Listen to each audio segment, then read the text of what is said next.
नाशिक शहरातील गुन्हे उघडकीस आणण्याबाबत वरिष्ठांनी दिलेल्या आदेशाप्रमाणे दिनांक 4 जुलै रोजी गुन्हे शाखा युनिट 2 कडे गुप्त बातमीदारामार्फत मिळालेल्या माहितीनुसार पाथर्डी फाटा इथं विना नंबरच्या होंडा युनिकॉर्न मोटरसायकलसह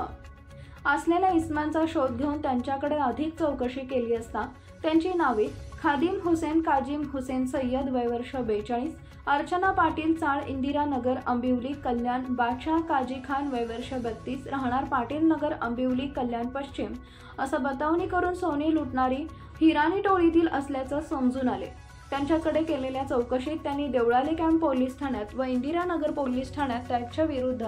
गुन्हा नोंद असून त्यांच्याकडून 2,90,000 रुपये किमतीचा मुद्देमाल हस्तगत करण्यात आला असून दोन्ही आरोपी व जप्त माल देवळाली कॅम्प पोलीस ठाण्यात वर्ग करण्यात आलाय। सदरची कामगिरी वरिष्ठ पोलीस निरीक्षक विद्यासागर श्रीमानवार यांच्या मार्गदर्शनाखाली